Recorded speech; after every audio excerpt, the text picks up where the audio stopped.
Hi, I'm Jess. Hi, I'm Kristen. And this is ReDIScover, a conversation where we travel through everything that makes up the essence of who we are and how to live authentically and imaginatively. Here, we invite you to join us as we explore and discuss a little bit of, well, everything. From Disney to cultivating your most authentic life to deepening your relationships and talking about the real stuff. We hope you'll find this a space that speaks to you, encourages you, and brings a little bit of magic into your day. Hi there, I'm Jess. Hi everyone, I'm Kristen. And welcome back to this week's episode of ReDIScover. This week we are calling it the friendship episode because Kristen and I are going to take a deep dive into our past and talk all about our friendship and the things that we've learned because the two of us have had quite an interesting journey over the past 10 years. If you listened to episode 1 of ReDIScover, it's called Growing Up Disney. We will link to it in the show notes. We talk a lot about kind of the history of our Disney friendship and kind of how that brought us together a lot, but we haven't really delved into the whole entire story of our friendship, which is over 10 years old now. Grab your popcorn. Grab some tissues. It might get emotional. So we begin at the beginning. Jess and I became friends in 2009. For those of you who don't know, I am 2 years younger than Jess, so she was already into her junior year of high school when I started at her high school. We met because we had both auditioned for the fall musical at our school. We were doing Annie, and we both were cast in it, and so we met there, and we kind of just instantly clicked. I remember we had auditions and of course we saw all of the freshmen and Kristen was up there and all of the girls were like, oh, she's so pretty. She's really talented. Like she's going to do really well here. And I was like, oh, she looks really nice. Like I want to be her friend. And honestly, we became friends really fast. We just got so close. Like we had sleepovers all the time. You basically lived at my house in the summer. So at our school, only juniors and seniors could go to prom. And I was a sophomore and Jess was a senior, and I wanted to be able to go to her prom. And so one of her friends who didn't feel like taking a date took me as her date. Yeah, we had tons of fun. And of course, like you guys listened to episode 1 and have also known for the course of our online friendship, we had the deep Disney connection. We had such a big and little sister dynamic. We had a very wholesome, pure high school experience. Our idea of a Friday night was like going to Walgreens and picking out new nail polish colors and watching like Disney movies or Boy Meets World and painting our nails and making cookies. In high school, because we had that big and little sister relationship, and I was 2 years older, when I had to leave for college, it just kind of changed the dynamic a bit because for the entirety of our friendship, that was the first time we had ever been apart, really. We were just so close and we did everything together, so having two different environments definitely made things a little bit different. When Jess left for college, I mean, obviously I knew it was coming. Like, she was a senior and I was a sophomore, and I think as it got closer and closer, I just started to feel sadder and sadder because so much of what I loved about high school was having her there. And we would plan these Disney trips and stuff, and we would leave school for like a week at a time to go on these trips together. And she was just kind of my spontaneous adventure buddy. I just couldn't imagine not seeing her every day. So I got really sad. If you listened to the episode, we will also link this one, where we kind of reminisced on our Disboard's trip reports, and we went back and read some of those. You'll know that Jess came down to surprise me on my family vacation right before she left for college, so that was kind of like our last hurrah. And then she went to school a little over an hour away from me, so I was able to go visit her on weekends sometimes at college, but it just wasn't quite the same anymore. I mean, she was moving into a new chapter of her life, and I was still stuck in the chapter beforehand, so I kind of felt like, you know, circumstantially, I just wanted to be in the same season of life that she was in, but I couldn't, and that was frustrating for me.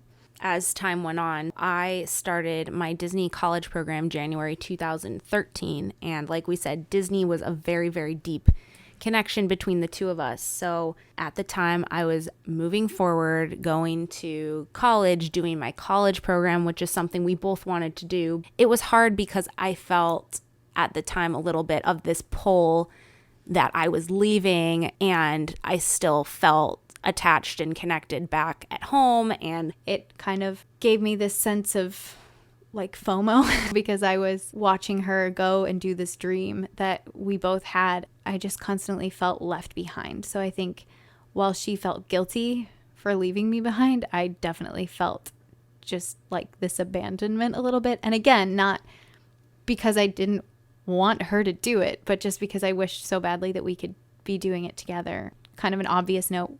We were, 15 and 17 or 16 and 18.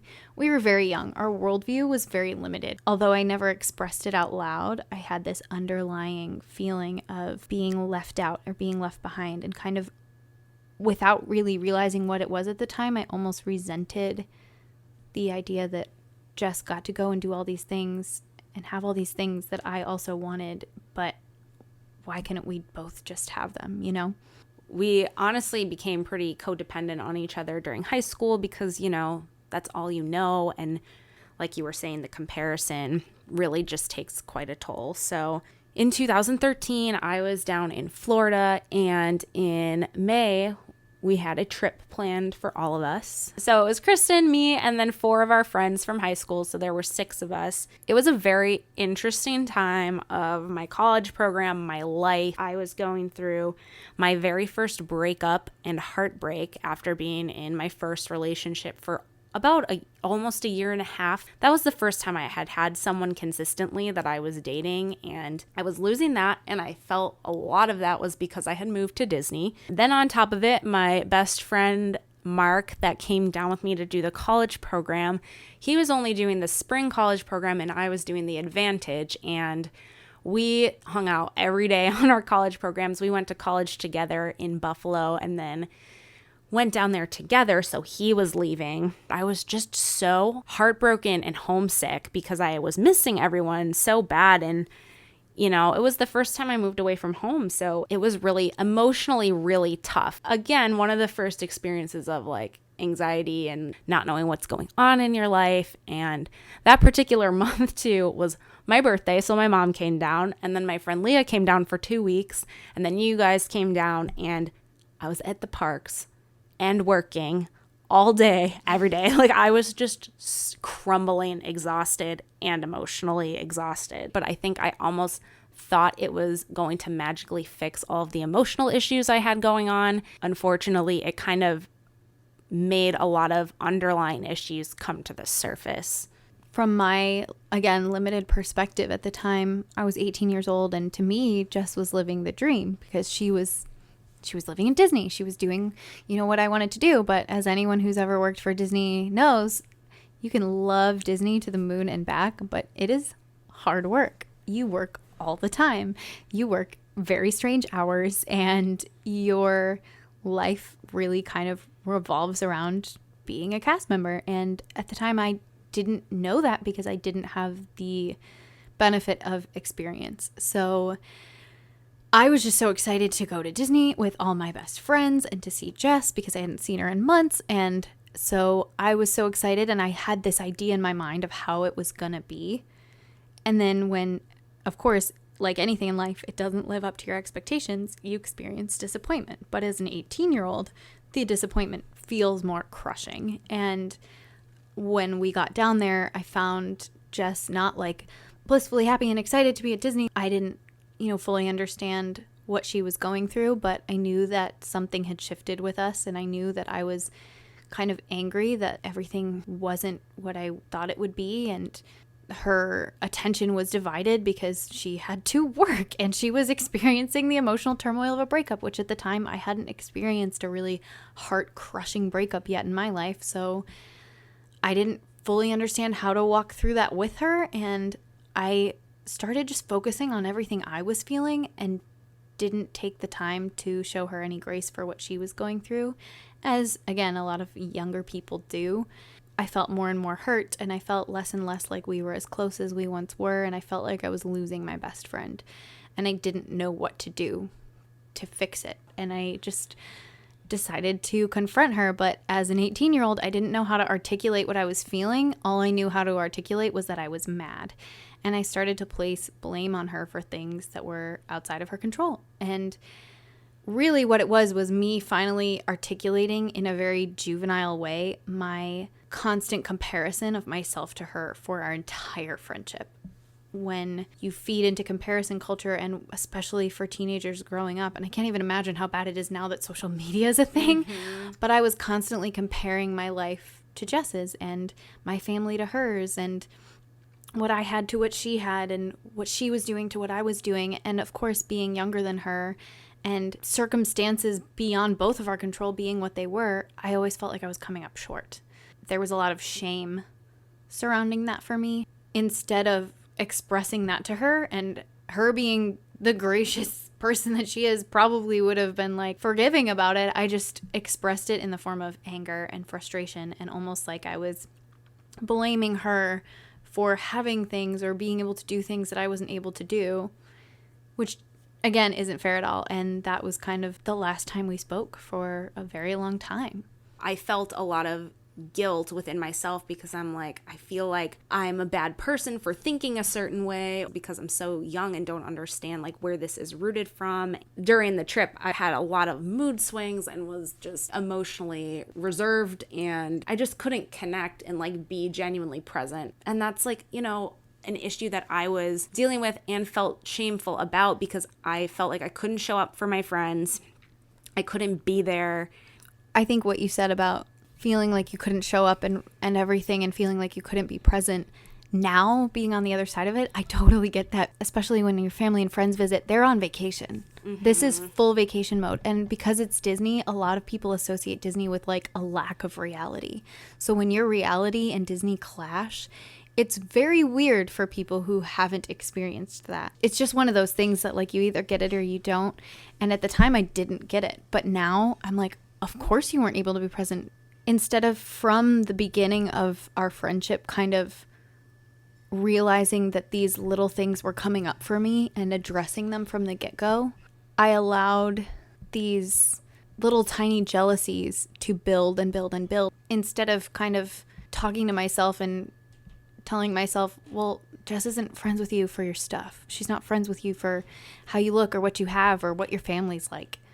I told myself that those were all factors, and I told myself that if I couldn't live up to them, then I wasn't worthy enough. Now it's quite clear to see like where it was all rooted from and where it was coming from, and past experiences that turned into patterns, that turned into behaviors and actions. We were at the point where we had this beautiful, wonderful high school friendship, and it was time to separate our lives and go on to our own tracks of life. So from mid-2013 until 2019, Kristen and I both took our own paths. I was in Florida, California, back to Florida, working at Disney, finishing college, doing all the things. Kristen was in Florida.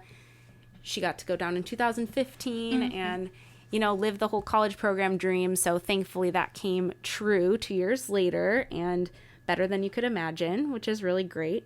Even though we were living in the same town, working at pretty much the same place, I think one really cool moment before we really officially reunited was when I was on tour one day. I got to visit Ariel at work unexpectedly, and I think that was a really magical full circle moment that 2011 us would have pretty much cried over. Yeah. So like even before everything lined up for us to have our reunion, like the universe, God was putting synchronicities into our lives to kind of hint that, all right, time is healing. Seeing you walk in and like, there you are in your plaid with your cute little gold guest relations pin, and you're with the family, and I wish we got a picture.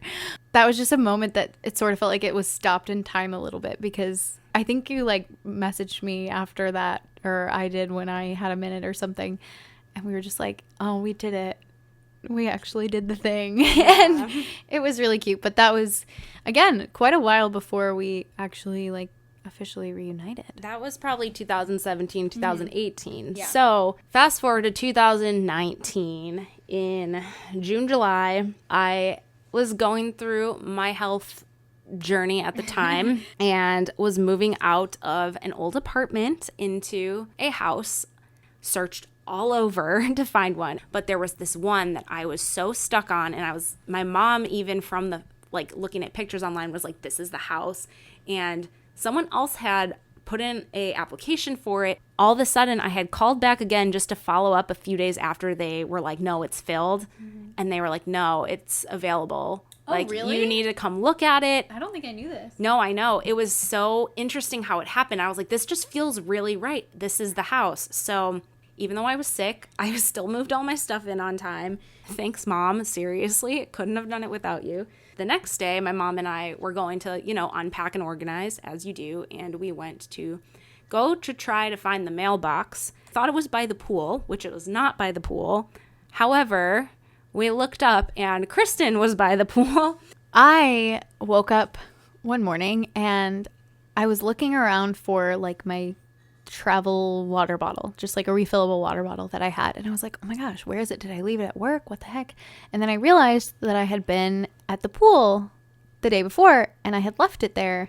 And I was like, okay, I'll just run down and get it. So I went and let myself in the pool gate and I saw Jess's mom. And I was so confused. And then Jess pops out and they're like, do you live in this neighborhood? And I'm like, yeah, I do. And they're like, oh, which house is yours? And I point to my house and Jess is like, I just moved in next door. We had no idea. Literally yesterday. And I had been at work the day before, I guess, while they had been moving and the moving truck was there because I had no idea. I was just so excited to see you, I think. And I was just so excited to see your mom. I don't believe in coincidences. So I was just like, you moved in next door to me. Like, that was orchestrated. Like, come on. Of all of the places you can rent in Orlando, and there are a lot of them, that was where you moved. And I remember calling my mom, like, as soon as we, like, said our goodbyes or whatever and being like, you are never going to guess what just happened. And I told her and she was like, oh my gosh, Kristen, it's a sign. I know.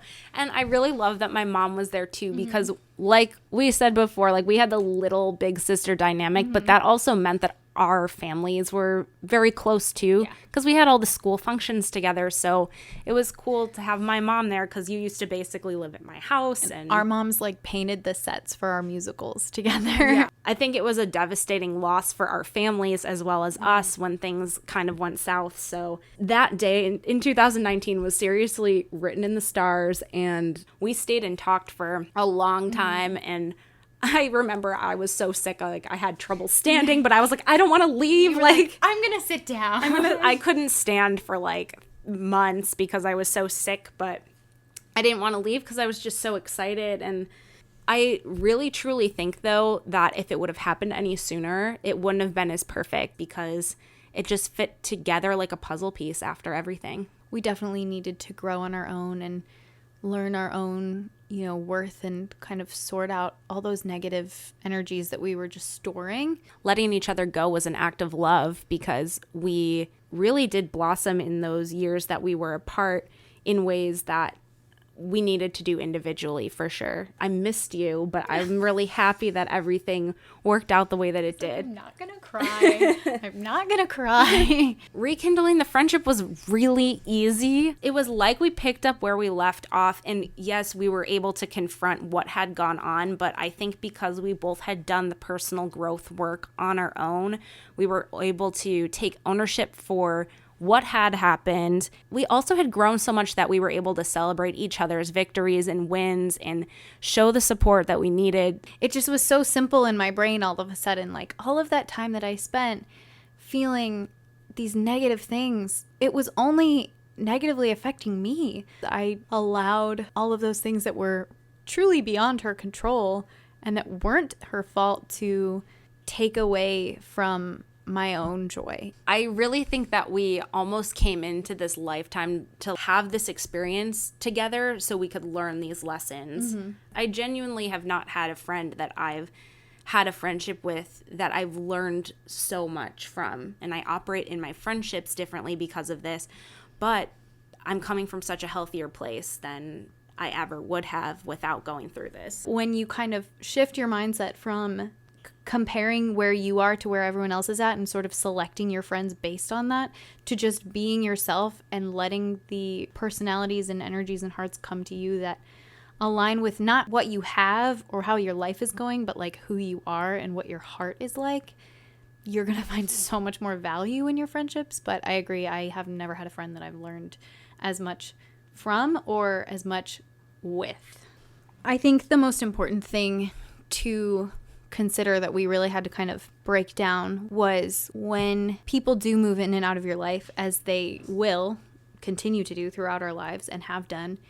If they come back into your life, I think the thing that really needs to be examined is whether this is a person that, you know, the time is right, we're ready, we've grown and evolved, and it's time to, you know, let this person back in. It's time to start doing life together again. Or is it good to see this person and I'm happy that their life is going well, but the boundary was set for a reason and it needs to stay there. But for me and Jess, the toxic thing wasn't me, or it wasn't Jess. It was the isolated incident. It was the fact that we were young and had a lot of things to work through, but it was never who we were inherently, because we became friends so easily and we became really family so effortlessly. We came up with a few huge takeaways we have from our friendship, and we wanted to share them with you guys. And these are not the only ones, but these are huge, and these are kind of the pillars in what keeps us moving forward. When we were talking about doing this episode, we wanted to tell the story of our friendship, but we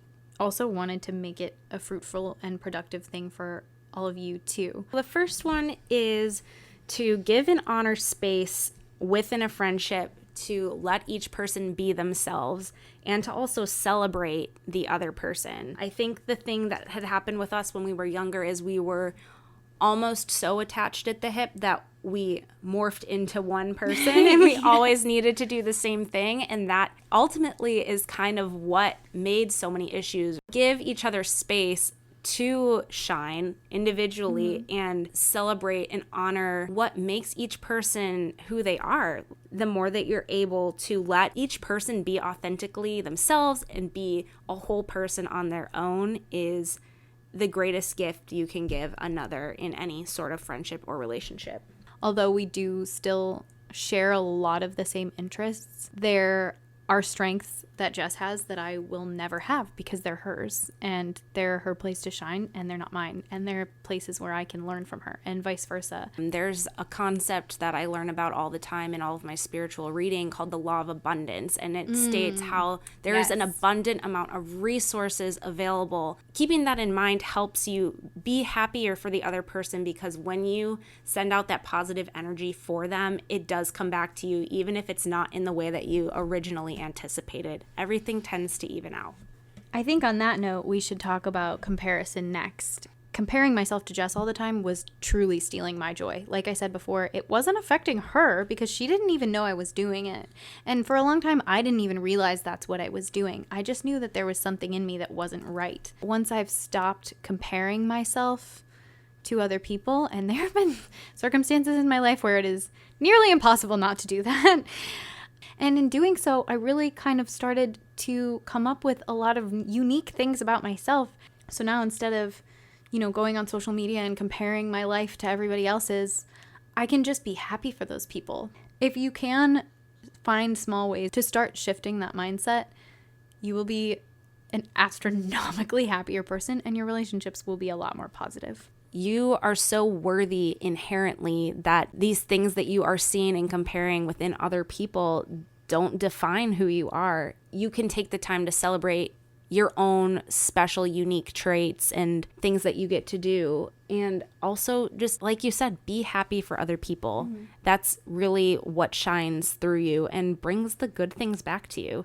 The more you celebrate other people, the more things you have to celebrate for yourself. So the next one is that time only heals if you put in the work and the reflection and take ownership and accountability for your actions. So Kristen and I could sit here and just be like, yep, 6 years went by, so everything is fine now. But that's absolutely not the case. I think if we were both mentally in the same place we were in 2013, that we would still not have reunited and become friends again. but we are both very into growth, self-development, self-reflection, whether we discovered those things through reading books, exploring our faith or spirituality, going through more life experiences that taught us firsthand how to handle things like this. Because we did all those things, we were able to come back together in 2019 as new and improved versions of ourselves and be able to move forward and reestablish a friendship that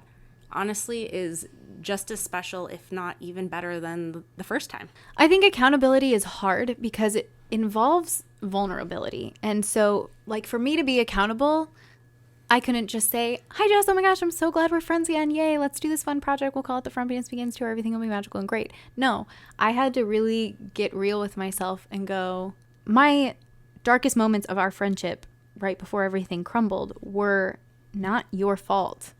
And it's so easy to blame the other person and justify yourself. That wasn't her fault. That was years of struggling through things that I didn't know how to articulate. And then we were together in a time when she wasn't able to kind of show up for me in the way that I needed her to. And then I chose to let every negative thing from the past however many years come up and just spill out.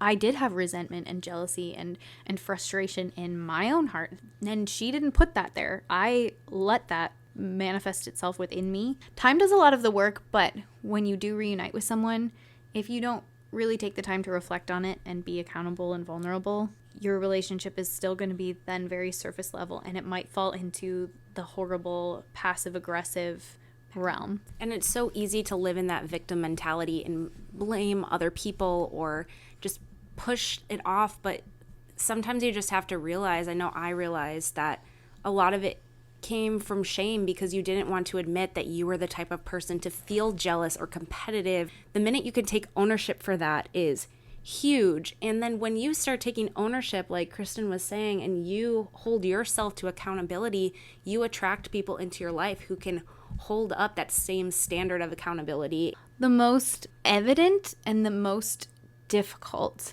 thing that we've taken away from this experience is valuing yourself and what you bring to a relationship. There needs to be a complete cessation of this idea that I have to compare myself to the person I'm in a relationship with and then bring to the relationship what they bring, or bring to the relationship what they expect me to bring.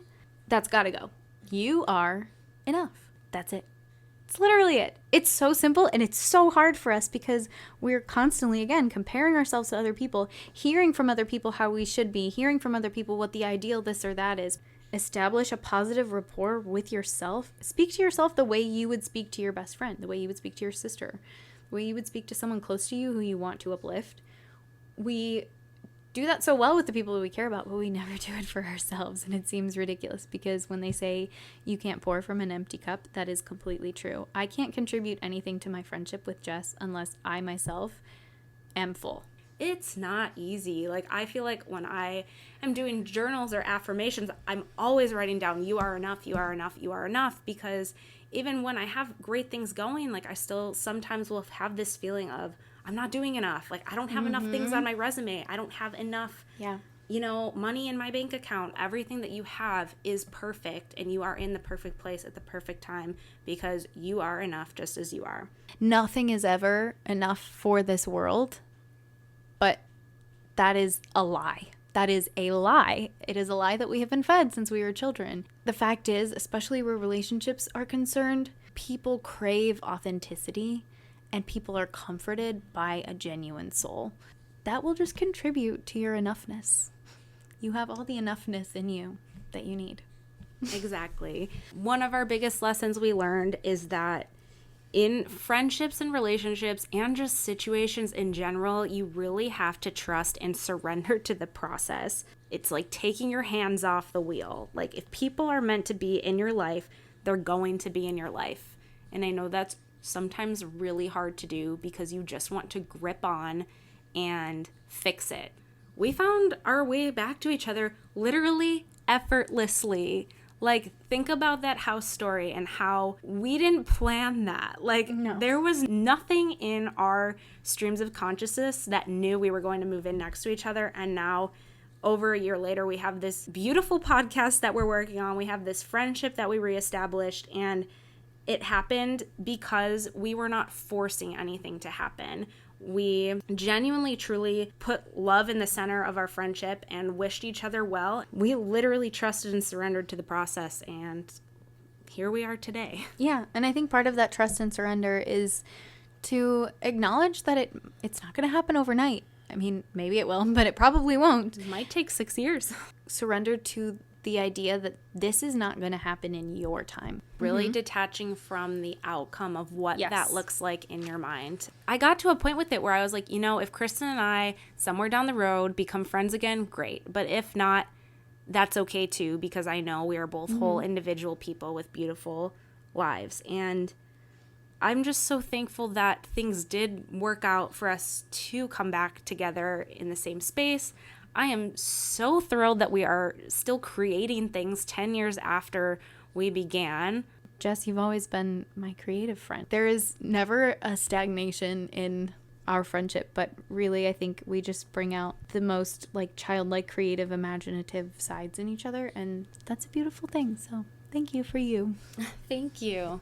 I think that this podcast has been just another layer of healing for us. Going through this and reminiscing through this whole story with you, my soul is just glowing. I just feel like being able to reflect on the lessons that you've learned with someone directly is so cool, because sometimes you learn lessons with people, but you never get to actually talk about it with them. I just want to say thank you to those of you who kind of asked for this, and our goal in kind of getting vulnerable with all of you and being open with all of you is that you will take this and hopefully apply some of these takeaways to your own friendships and relationships, but also know that you are enough. If this helped you guys at all in any way, we'd love to hear your takeaways from this, even if it helps you become more vulnerable with yourself, or you're able to find areas in your life where you can take accountability for things and face those past patterns that you want to break. Or maybe you just enjoyed hearing the story that you've been waiting 10 years to hear. So thank you so much for listening. Thank you for giving us a place to speak to all of this. We'll talk to you next week. We'll see you next Tuesday. Bye. Bye. We hope you've enjoyed this episode of ReDIScover. Please subscribe and leave us a review wherever you're listening. Your reviews are what keep us going, and we'd love to hear from you. Join us every Tuesday for a new conversation, and let us know what you think we should talk about next. Follow us on Instagram at positively.kristen and at jessicafay508. And check out Jess's blog at theroadjesstraveled with 1l.com. Until next time, Stay frumpy!